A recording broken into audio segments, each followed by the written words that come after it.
Bonjour à tous, la France insoumise dans les législatives. Quelles ambitions pour le parti de Jean-Luc Mélenchon? Vous avez suivi en début de semaine Jean-Luc Mélenchon qui accuse Bernard Cazeneuve de s'être, je cite, occupé de l'assassinat de Rémi Fraisse. Ce qui est clair, c'est que le patron de la France insoumise a changé de ton. Le ton monte d'ailleurs alors qu'il ambitionne d'être le principal opposant à Emmanuel Macron. On va en parler avec mes invités. Arlette Chabot, bonjour à vous. Bonjour. Roger Martelly, historien spécialiste du communisme, bonjour. Merci d'être venu nous voir. Et puis Éric Coquerel, candidat de la France insoumise aux législatives en Seine-Saint-Denis. Bonjour à vous. Bonjour. Et merci d'être venu nous voir. Le ton de Jean-Luc Mélenchon s'était adouci entre les deux tours. On a l'impression qu'on a chassé le naturel entre les deux tours et qu'il revient au galop, Éric Coquerel. Oui, enfin, c'est ce qu'on veut expliquer. Enfin, je vous rappelle qu'il y a des gens qui n'ont pas adouci leur ton depuis au moins 10 jours avant le premier tour des présidentielles. Quand Jean-Luc Mélenchon pouvait être en capacité d'aller au deuxième tour, c'est notamment les socialistes. Monsieur Hollande, qui n'ont pas arrêté de taper sur Jean-Luc Mélenchon, le traitant de dictateur, au lieu de s'occuper de Madame Le Pen. Les mêmes qui, après, nous ont fait des grandes leçons de morale parce que Jean-Luc Mélenchon estimait que la consigne « pas une voix pour le Front National » était la consigne qui pouvait fédérer son électorat et la plus efficace. Et aujourd'hui, ces gens-là, tout d'un coup, continuent comme ça, M. Cazeneuve et autres, des arguments agressifs qui n'ont en réalité qu'un objectif. C'est de faire oublier leur bilan et d'essayer de se sauver pour les législatives, mais ils ne vont pas y arriver. Mais si on parle de Jean-Luc Mélenchon, oui. Le ton a changé quand même. Je ne sais pas à quel mot. Le bruit et la fureur dont on parlait, le retour du bruit et la fureur. Je ne constate pas ça. Quand il parle de Bernard Cazeneuve en disant cet homme qui s'est occupé de l'assassinat de Rémi Fraisse. Alors, il s'est expliqué hier, peut-être, Jean-Luc Mélenchon. En tout cas, il est revenu là-dessus. On va peut-être l'écouter, puis vous allez me dire ce que vous en pensez après. On écoute Jean-Luc Mélenchon. Si M. Cazeneuve était indigné par ce genre d'imputation, il aurait déjà dû faire des procès à Reporter et à combien d'autres journaux qui ont titré de la même manière en le rendant responsable. Autrefois, c'était une tradition. On considérait que le ministre était responsable des actes de ses subordonnés, d'autant que le ministre est le chef de son administration. Si bien que, à la fois par les ordres qui ont été donnés, qui étaient d'une extrême brutalité, que par sa situation hiérarchique, il peut être tenu pour responsable de la situation qui a conduit à la mort de M. Rémi Fraisse. Sur le ton, il repart quand même dans l'intransigeance. On est d'accord? Mais non, excusez-moi, mais je pense qu'il y a une manière qu'ont les médias et le système de traiter tel ou tel candidat. Voilà, Jean-Luc, vous pouvez isoler telle ou telle phrase à un certain moment de ses discours, vous pouvez faire dire exactement l'inverse qu'on voulait. Donc, pendant toute la campagne présidentielle, il y a eu une déclaration et nous la revendiquons politiquement. C'est le fait que ce qui est irresponsable de la part de M. Cazeneuve, au-delà des mots, c'est les actes qui ont eu lieu au moment de la mort de Rémi Fraisse. Et je vous rappelle une chose, c'est que sous le ministère de l'Intérieur de M. Cazeneuve, on a failli avoir d'autres Rémi Fraisse. Combien de manifestants ont été défigurés pendant les manifestations sur l'OL Khomri?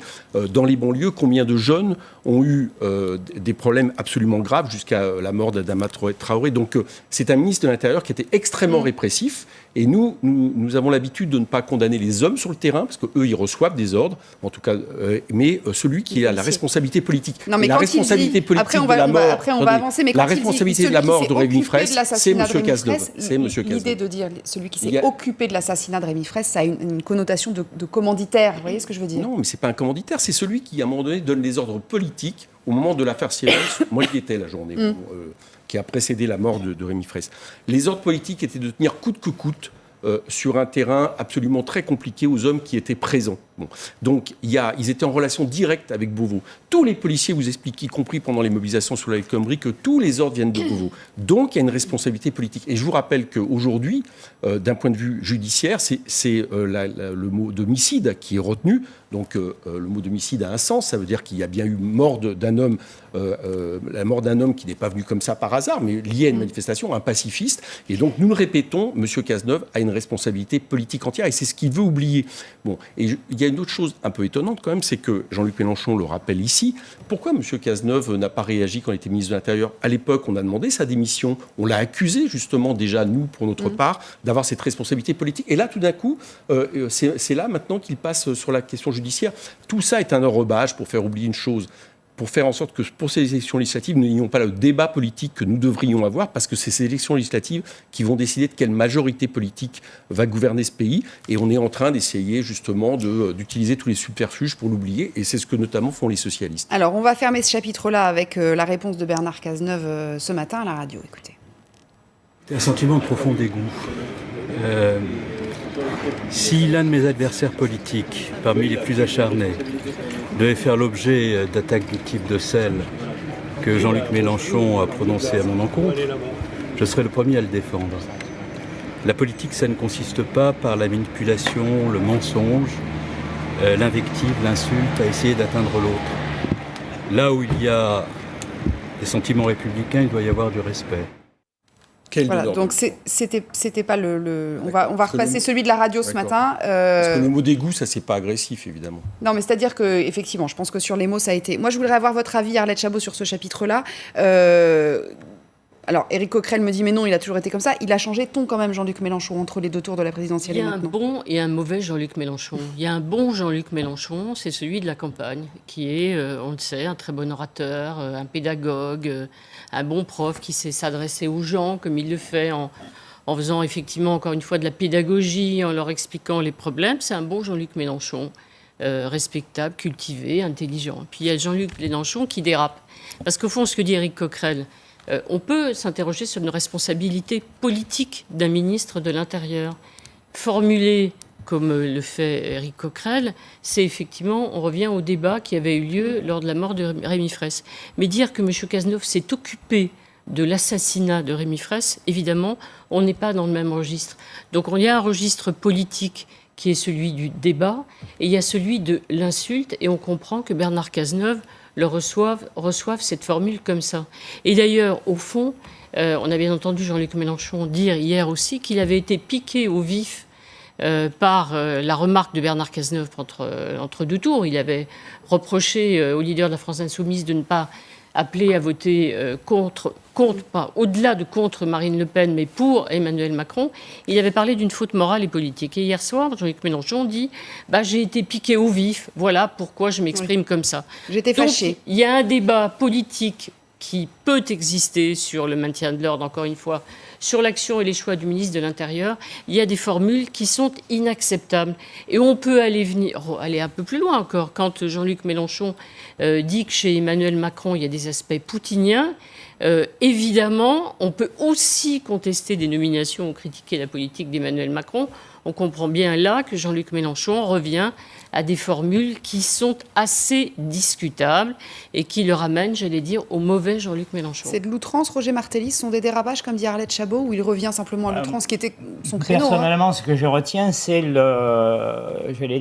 sa dernière intervention, dans laquelle il considère qu'effectivement, il a été piqué au vif, c'est-à-dire qu'il est allé au-delà de ce qu'il avait véritablement l'intention de dire. Je pense qu'il nous indique aujourd'hui que ce qui est le véritable débat, c'est la responsabilité politique du ministre de l'Intérieur dans l'affaire qui était l'affaire du barrage de Sirven.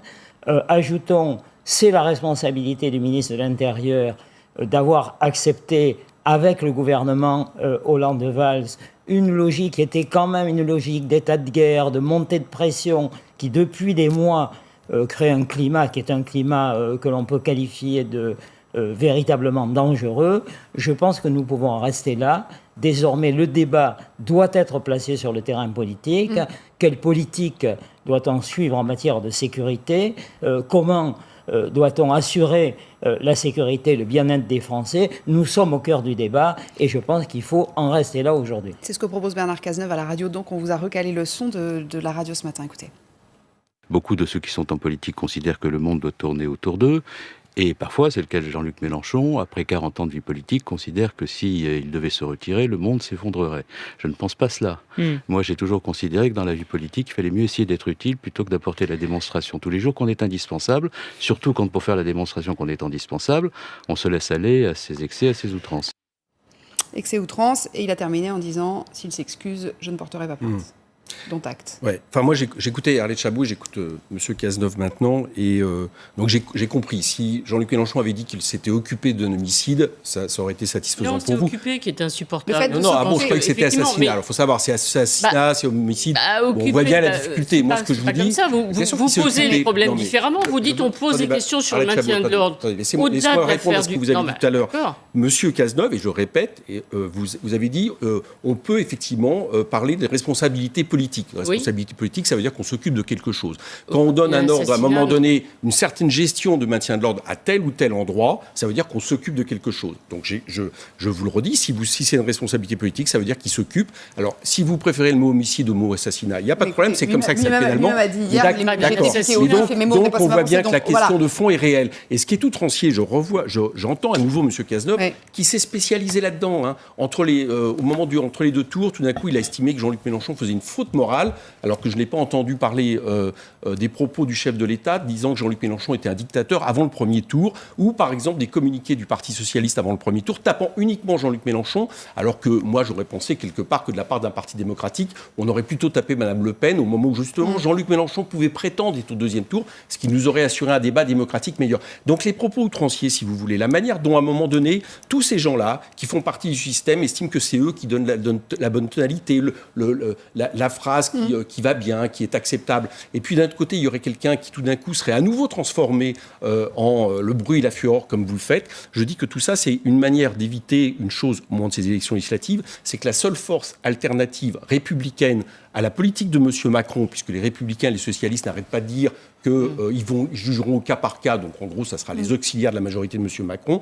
La seule force, donc une alternative majoritaire, c'est France Insoumise. Et je pense que la difficulté est là. Pardonnez-moi, juste, je vous coupe, Éric Coquerel, c'est pas nous qui faisons transformation. Si, on pose la question, on a mis un point d'interrogation. Bien sûr que c'est vous. La question, c'est de savoir... Je parle pas de regardez, la cote de popularité de Jean-Luc Mélenchon, sondage Elab, a chuté 17 points depuis le deuxième tour de la présidentielle. Les sondages, maintenant, vont prouver que vous avez raison. C'est un fait. Moi, je prends parti pour personne. Je vous donne un exemple pourquoi c'est pas un fait. Si ce changement de ton, justement, ne fait pas décrocher de la partie des électeurs PS qui se seraient raccrochés à lui pendant la présidentielle. Pourquoi ce n'est pas un fait, et quand je dis vous, ce n'est pas vous personnellement. Non, je sais bien. Grossièrement, c'est les médias. Cette affaire de cette petite phrase qui est sortie, elle est sortie de plusieurs meetings que Jean-Luc Mélenchon a fait pour venir au soutien de candidats de France Insoumise. C'est la seule phrase qui a été sortie par une chaîne concurrente à la vôtre. Elle est violente, et qui a été mise. Oui, d'accord, mais des phrases sorties de leur contexte comme ça, moi je vous en sors, y compris pendant la campagne de Jean-Luc Mélenchon, que vous dites aujourd'hui avoir considérablement apprécié. Donc je dis que c'est une manière, la manière dont aujourd'hui les médias essayent, et on voit, c'est le même discours que les socialistes. On voit qu'il y a eu aussi le portrait dans Le Monde de Jean-Luc Mélenchon avec des phrases off qu'on a été chercher ici ou là, etc. Nous traitant de sec parce que nous avons tenu à accompagner jusqu'au bout notre camarade François Delapierre. Tout ça est un contexte qui vise à faire en sorte que France Insoumise, qui peut être une véritable alternative dans les années à venir, qui peut véritablement, définitivement faire en sorte que le Parti socialiste ne soit plus cet obstacle à un changement qu'il représente depuis des années, parce qu'au nom du vote utile, tout d'un coup, il représenterait l'alternative à gauche. Tout est fait pour faire en sorte qu'au législatif, nous n'ayons pas le résultat que nous pouvons espérer. Et moi, je crois que c'est une bataille politique, et j'appelle nos électeurs à ne pas se laisser avoir par ça. Il faut arrêter avec le complot. Il n'y a pas de complot contre Jean-Luc Mélenchon. Est-ce que vous m'avez entendu parler de complot? Non, mais il n'y a pas de complot. Est-ce que je vous ai dit le mot complot? Non, d'accord, mais ça sous-entend... Les médias ont dit leur médias. Ah oui, je sous-entends qu'il y a. Le problème, c'est vous qui êtes victime de ces petites phrases. Parce qu'au fond, je ne sous-entends pas, Arlette Chabot. On peut très bien débattre de vos propositions et vous entendre. Le problème, c'est qu'on vient de passer 15 minutes pour essayer d'expliquer et d'avoir... Je dis très clairement qu'on a des éditorialistes qui, comme ça, tournent dans les médias. En 2005, c'était la même chose dans le traité conciliaire européen.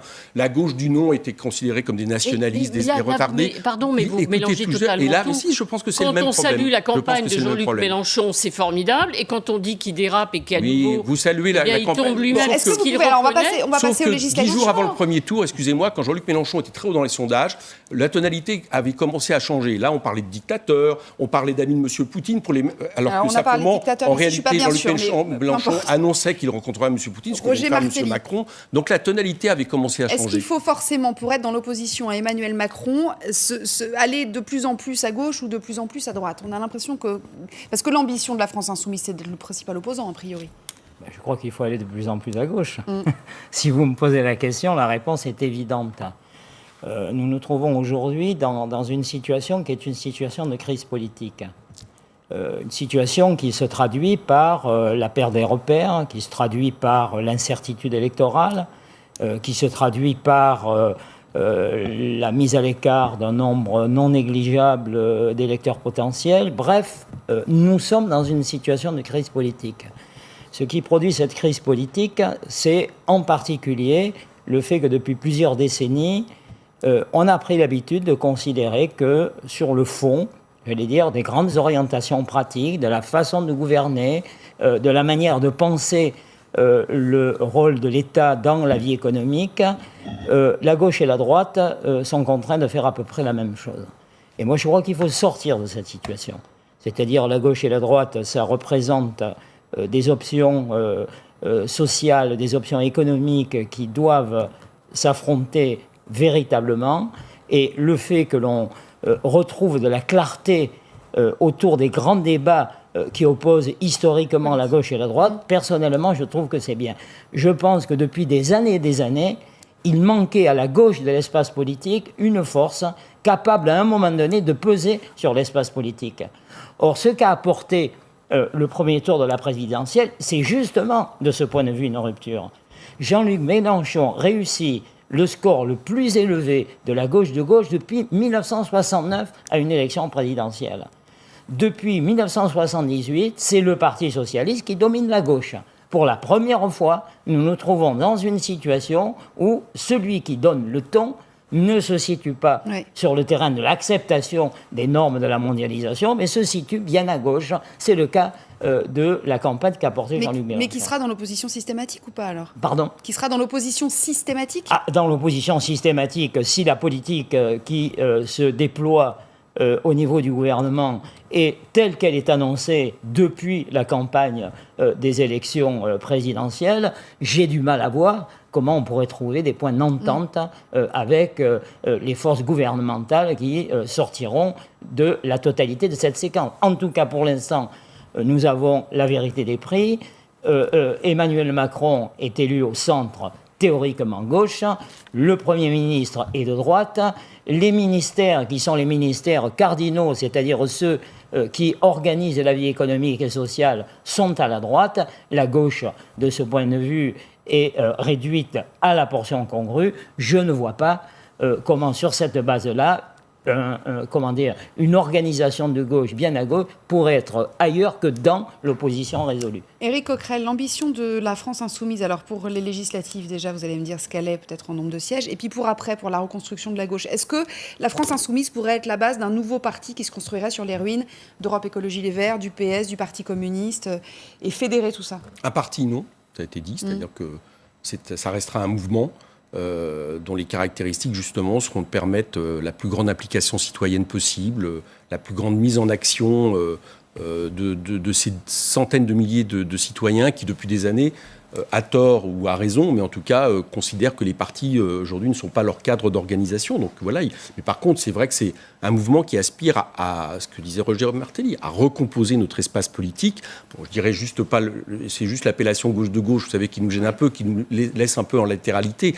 Nous, on prétend avoir une vocation majoritaire, à être évidemment au niveau de nos idées, de ce que nous avançons sur le fond, c'est clairement des idées traditionnellement à gauche, l'égalité, la justice sociale, la planification écologique, une politique faite de coopération au niveau international et pour la paix, mais qui vise aujourd'hui à rassembler bien plus largement. Moi, ce que je constate, par exemple, c'est que, et ça, c'est une vraie satisfaction, grâce à Jean-Luc Mélenchon, il y a énormément de gens, et de jeunes, beaucoup de jeunes, dans les quartiers populaires notamment, qui se sont remis à refaire de la politique à l'occasion de ces présidentielles. Et je crois que c'est ça qui représente l'espoir. C'est là, par exemple, où on va aller chercher la prochaine fois ces 600 000 voix qui nous ont manqué. Voilà. Et ça, je crois que c'est je crois que le débat que nous avons là, c'est est-ce que ça, c'est quelque chose qui va disparaître pour les législatives ou pas ? Moi, je ne le crois pas. Je crois que, et c'est ce que je dis à ces électeurs, il faut se mobiliser pour que cette fois-ci, au moins dans le nombre maximum de circonscriptions, la victoire qui nous a échappé au présidentiel, eh bien, cette fois-ci, se concrétise. Combien vous en ambitionnez ? C'est très compliqué. Je vais être honnête, parce qu'on voit bien que selon les cas, on était en gros en tête dans 64 circonscriptions, je crois en deuxième dans 167, donc il y a un grand nombre de cas, on peut accéder au deuxième tour. Si les électeurs ne s'abstiennent pas, c'est un des risques que nous avons, parce que nous avons été mobilisés beaucoup d'abstentionnistes, donc là, cette fois-ci, s'ils ne s'abstiennent pas, nous pouvons nous retrouver avec un nombre d'élus qui, pourquoi pas, peut nous faire envisager d'être pas loin de 200 élus. Bon, mais on peut aussi se retrouver avec quelques dizaines. Ça va vraiment... Je crois que les choses vont se passer à peu de choses près. Regardez, par exemple, ce qui se passe dans la circonscription de M. Valls, où notre candidate est justement en capacité de gagner au deuxième tour, manifestement, d'après les sondages. Il peut y avoir beaucoup de bonnes surprises. Nos ambitions ne sont pas limitées parce que la manière dont l'approche que nous avons à chaque fois des élections, c'est d'espérer toujours gouverner le pays, de donner des solutions, et l'avenir en commun le permet. Arlette Chabot, sur les espoirs. Sur les espoirs. C'est très difficile de toute façon de faire des projections. Poser la même question à propos du Front National qui espère aussi capitaliser aux législatives les voix. Ça fait 11 millions à peu près de Marine Le Pen, si je me souviens bien, ou presque 11 millions au second tour de l'élection présidentielle. Bon, après, encore une fois, il faut regarder circonscription par circonscription. Et des élections locales à chaque fois. Oui, c'est des élections locales, des cas particuliers. Et effectivement, il y a un niveau de participation qui est très important, qui sera déterminant pour la suite. Donc on voit, il y a une chose qui est à peu près sûre, c'est qu'on voit les candidats estampillés En Marche qui progressent, en tout cas sur toute la France. Ça, c'est vrai qu'il y a une progression d'En Marche. Et après, c'est aux alentours, toujours à peu près des mêmes performances pour tout le monde, quoi. Donc c'est extrêmement difficile, encore une fois, de savoir. C'est la même ambition pour le Front National. C'est le meilleur opposant à Emmanuel Macron face à la recomposition qui est en route, si je puis dire, des Républicains qui, a priori, sont plus en forme. A priori, auraient été plus en forme, et qui aujourd'hui, on le voit bien, sont de plus en plus divisés et qui eux-mêmes sont hésitants sur leur stratégie. Il y a une seule stratégie aujourd'hui qui change, c'est que c'est la fin du nini. Il y a vraiment une volonté de barrer la route au Front National, et puis un parti socialiste qui est en voie d'effondrement.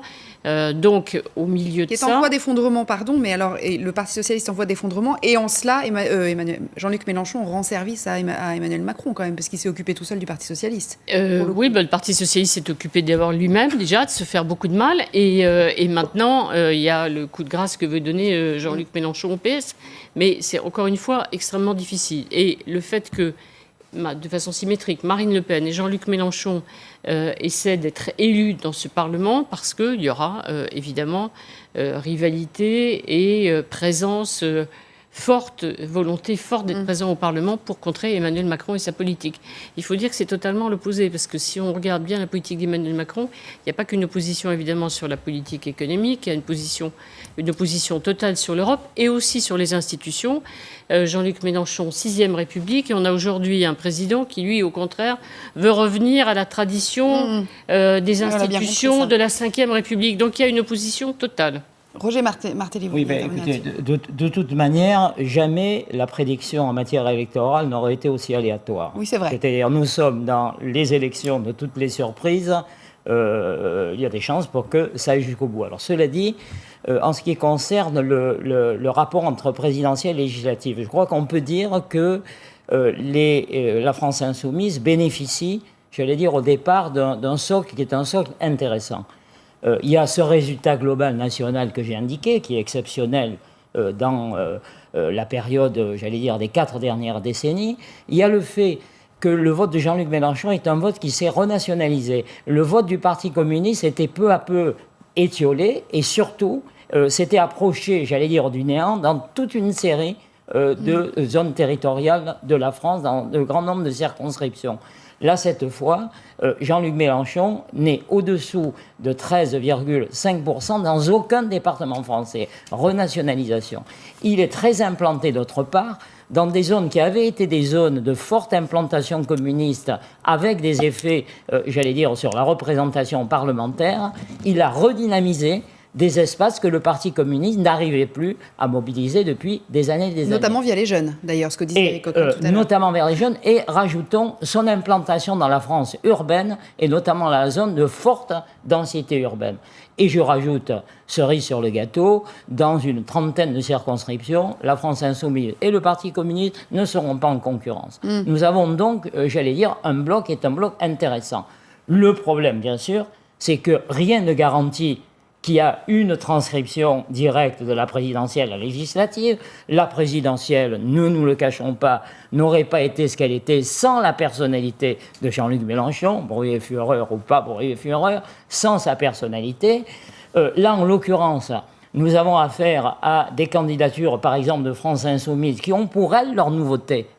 comme en l'occurrence comme En Marche, avec près de 90% de gens qui ne sont pas élus, les 2/3 qui ne sont pas encartés dans un parti, 41 ans de moyenne d'âge. Il y a un effet qui peut être attractif. Mais en même temps, ce sont des personnalités qui ne sont pas connues dans une élection qui reste une élection localisée. Et par ailleurs, nous savons qu'il y a l'incertitude des intentions de vote. On parlait des sondages. N'oublions jamais que quand on regarde les sondages, le pourcentage de ceux qui se déclarent pour les différents électorats, certains de leur vote, est quand même un pourcentage relativement modeste. À partir de là, on ne peut pas projeter. Mais je termine juste. Selon toute vraisemblance, je dis bien selon toute vraisemblance, le résultat législatif de la France insoumise, ajoutons le résultat du Parti communiste, même il sera plus que sensiblement au-dessous, va se situer à un niveau non négligeable, très au-dessus des 7% de la dernière consultation et qui redonnera à la gauche de la gauche une place sur le terrain politique national. On a une idée, Arlette Chabot, de la façon dont va se comporter le petit électorat de Benoît Hamon. Tout à l'heure, je disais, la cote de popularité de Jean-Luc Mélenchon est en chute libre depuis le deuxième tour. Il y a certainement des gens qui ont voté, des électeurs PS qui ont voté utile pour Jean-Luc Mélenchon pour le premier tour. Est-ce qu'on a une idée de comment se positionne cet électorat-là ? Est-ce qu'il se coupe de cette frange-là de son électorat qui l'avait amené à la présidentielle ? Il faut regarder effectivement comment des électeurs estampillés, a priori PS, qui sont allés chez Jean-Luc Mélenchon, vont rester vers des candidats de France Insoumise ou pas. Là aussi, on est dans le cas par cas. Je pense qu'il faut, et on va poser la question peut-être à Éric Coquerel, c'est le second tour. Parce que bon, il faut quand même 12,5% des inscrits, encore une fois, pour se maintenir au second tour. Est-ce qu'il y aura un désistement en faveur du candidat dit de gauche qui sera face à un candidat des Républicains, d'En Marche ou du Front National?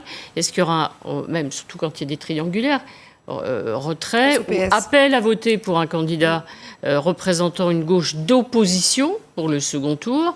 Est-ce qu'il y aura là une position claire? Je parlais tout à l'heure de la droite qui évolue en disant pas de nini, cette fois on fera barrage au Front National pour empêcher ces candidats de gagner un second tour. Est-ce que du côté de la France insoumise, il y aura la question d'ailleurs que posait tout à l'heure le secrétaire national du Parti communiste, Pierre Laurent, qui demande si effectivement il y aura ces accords pour le second tour afin de favoriser notamment l'élection de candidats de gauche hostile au programme d'Emmanuel Macron. Donc, Éric Coquerel, décision a été prise? Non, première chose, je voudrais revenir au premier tour, juste une petite seconde. Revenons-y, juste pour dire que pour la première fois depuis le début de la Ve République, on a certainement une élection législative qui sera un vrai troisième tour. Parce que le président de la République n'a pas de majorité d'adhésion. Oui. Il va essayer de l'obtenir, mais il n'en a pas. Bon. Et on a vraiment, issu de la présidentielle, un débat effectivement intéressant entre trois grands projets de société. Il y a le projet, on va dire, libéral, libre-échangiste, qui s'inscrit finalement dans la poursuite de ce qui a été fait d'Emmanuel Macron, qu'il revendique. C'est presque la première personne que j'entends revendiquer prendre des délocalisations en disant que des salariés de Whirlpool peuvent aller trouver du travail chez Amazon à côté. Enfin, il pousse très loin cette logique. Il y a le projet que nous avons mené, qui est justement une opposition au projet libéral à travers la coopération, le partage des richesses, enfin, tout ce qu'on a mis dans l'avenir en commun. Il y a effectivement le projet identitaire xénophobe de Mme Le Pen, que nous avons fait reculer. Parce que si on parle de tout ça, aujourd'hui, si on arrive à expliquer que le Front National ne sera pas la seule opposition à M. Macron, c'est bien parce que nous avons fait reculer le Front National.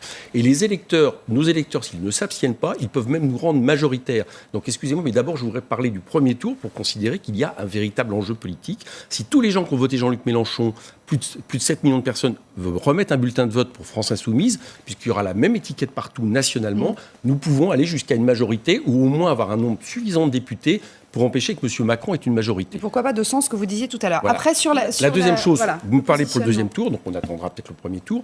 Il est évident que s'il y a un moment donné, on parle du Parti communiste, enfin, là je vous donne mon point de vue, on n'a pas discuté, mais pour moi, s'il y a des forces qui sont au deuxième tour et qui se retrouvent devant nous en ayant soutenu Jean-Luc Mélenchon, bien évidemment, on appellera à voter pour eux face à des partisans de M. Macron et a fortiori face à la droite et au Front National. Donc les forces, c'est quoi? C'est le Parti communiste, ça peut être le PS aussi? Vous faites la liste de ceux qui ont... Le PS? Mais nous avons... Vous savez, par rapport à M. Hamon, on lui a dit quelque chose il y a quelques jours encore. On lui a dit, quitte le PS, arrête de tourner en rond, quitte le PS et on discute tout de suite des législatives. C'était il y a 2 semaines. Bon. Ils ont choisi, comme d'habitude, de rester encore au PS. On verra bien ce qu'ils font pour la suite. Moi, pour l'instant, je constate qu'ils sont dans un parti qui explique qu'il va juger au cas par cas, comme si on pouvait juger au cas par cas une politique libérale. Donc c'est à eux de se déterminer. Il est évident que, par exemple, puisqu'on explique vouloir être majoritaire, bon, France Insoumise ne sera pas majoritaire seul, mais il est évident que si on se retrouve dans cette situation et que nous avons des forces qui, sur des bases qui sont proches de les nôtres, sont prêts à combattre M. Macron, ça pourra peut-être... vous pourriez éventuellement travailler ensemble si jamais, après discussion. Bien sûr, si mais vous pour ça dans ne peut une pas être dans le cadre du Parti Éric Socialiste, Coquerel. je le maintiens. Oui, ça, parce qu'aujourd'hui, le Parti Socialiste, c'est M. Cambadélis, c'est pas M. Hamon. Une circonscription où vous arriveriez en triangulaire, troisième position derrière le FN et le PS, ou le PS et le FN, vous maintenez ou pas? Écoutez, là, pour l'instant, parlons pas de ce genre de discussion. C'est important quand même. Non, mais d'accord, mais oui. Mais enfin, là pour le coup, on est en train déjà de nous refaire le coup de la pression avant le premier tour, entre qu'est-ce qu'on ferait par rapport au FN mi-montagne, on verra bien dans quel endroit LR, ils ont fait un choix. Et par rapport à des concurrents, parce que là, vous me parlez du Parti Socialiste, mais la plupart du temps, je ne fais guère de différence aujourd'hui entre beaucoup de candidats socialistes qui ont appuyé une politique pendant 5 ans, qui a été une politique de droite, des candidats républicains et autres. Et puis, on n'est plus dans le démarche où simplement au nom du mot gauche, on pourrait appeler un désistement républicain. Ils ont saccagé le mot gauche pendant 5 ans, que ce soit Valls, Hollande et consorts. Donc on regardera bien la situation. Pour l'instant, nous, ce qui est notre préoccupation, c'est qu'au premier tour, on soit dans la plus grande capacité d'être au deuxième tour. Et je crois que ça peut être sur des centaines de circonscriptions. Et à ce moment-là, on parlera et vous poserez la question évidemment aussi à nos adversaires. Ça veut dire que ça pourrait être au cas par cas, en fait, c'est ça que vous disiez? Il n'y a pas, comme le LR qui disent pas de barrage au FN, je vous ai dit, je vous ai répondu sur les forces qui sont disposées à combattre la politique de Macron, j'allais dire, à partir de projets qui pourraient être en commun. Il y a que le reste, donc il y a le Parti communiste. Il y a peut-être quelques socialistes qui pourraient enfin migrer en dehors de leur parti. Il faut qu'ils quittent. D'accord, donc ça veut dire un candidat éthique CPS face au FN, je crois que le Parti vous maintenez. Socialiste, moi, personnellement, va exploser. Mais là, la législative, c'est dans 15 jours. Mais oui, d'accord. Ça explosera sans doute après, mais... Excusez-moi, vous voulez une réponse simple par rapport à une situation compliquée. Au Parti Socialiste, aujourd'hui, on a des gens comme M. Montebourg, par exemple, qui expliquent qu'ils seront dans l'opposition à M. Macron. Oui. Et vous en avez d'autres qui sont déjà prêts à être les auxiliaires de la majorité de M. Macron. Oui. Vous comprendrez bien que je ne vais pas faire une réponse commune sur cette Donc ce sera du cas par cas. On verra bien. On verra bien. Pour l'instant, la meilleure sécurité, c'est de voter France Insoumise, parce que là, vous êtes sûr d'avoir des gens qui seront opposés ou en capacité d'être majoritaires de manière républicaine à M. Macron. Et nous sommes les seuls. Et donc pas de barrage systématique au FN? Si je suis votre logique. Excusez-moi, mais quand vous dites pas une voix pour le Front National, comme l'a fait Jean-Luc Mélenchon, que pendant des semaines et des semaines, idéologiquement, vous luttez contre le Front National, vous ne croyez pas que c'est le barrage le plus efficace? Je vous rappelle que nous sommes les premiers à avoir fait reculer... Nous sommes les premiers à avoir fait reculer réellement le Front National sur les durées. À Marseille, ils étaient premiers depuis plusieurs élections et pour la première fois, ils étaient derrière nous. Donc il faut regarder ceux qui, en réalité, agitent l'épouvantail du Front National pour s'assurer d'être élus, comme l'ont fait les socialistes ou les partisans de M. Macron à cette élection, et ceux qui, sur le fond, sur la durée, font reculer le Front National. Et là, il n'y a pas photo entre eux et nous. Oui, allez-y. Juste un tout petit mot. Moi, je vous dirais, j'ai sur cette question, je n'ai aucun problème. J'ai appelé à voter pour Emmanuel Macron au second tour pour faire barrage au Front National et pour que le Front National, à l'arrivée, ait le plus faible score possible. Donc, je n'ai aucun problème de ce côté-là. Il n'en reste pas moins que, on le disait tout à l'heure, pour l'avenir, face à un gouvernement qui va appliquer, selon toute vraisemblance, une politique plutôt nourrie par les orientations de droite. Il faut une opposition. La seule opposition qui soit une opposition claire, déterminée, efficace, c'est une opposition qui soit véritablement à gauche. Or ça va se jouer notamment au premier tour. Donc toute la question, est-ce que les forces qui se sont regroupées autour de Jean-Luc Mélenchon au premier tour auront-elles le plus large score possible au premier tour? Seront-elles le plus souvent possible en position au second tour de disputer le terrain à la droite et à l'extrême droite? Et pour moi, c'est ça quand même qui est la question la plus déterminante. Une toute petite question, Éric Coquerel. J'ai lu que certains, dans la France Insoumise, avaient déconseillé à Jean-Luc Mélenchon d'aller se présenter aux législatives en disant « n'y va pas, il vaut mieux que tu tiennes la boutique, tu prendrais trop de risques si ça ne marche pas ». Vous faites partie de cela ou pas? Non, je pense qu'il fallait qu'il se présente. Pour de bonnes raisons, c'est qu'à partir où vous pensez que l'Assemblée va jouer un rôle prédominant dans la période qui s'ouvre, il est bien évident que le responsable politique de France Insoumise doit être à l'Assemblée et la place de Jean-Luc va y être. il y sera. Arlette Chabot, pour clore, il nous reste 1 minute. C'est bon, il va, top chrono. Top chrono. Les législatives, Jean-Luc Mélenchon, principale force d'opposition. On posait tout à l'heure la question, regardez, c'est écrit en bas, à la gauche, c'est lui, point d'interrogation.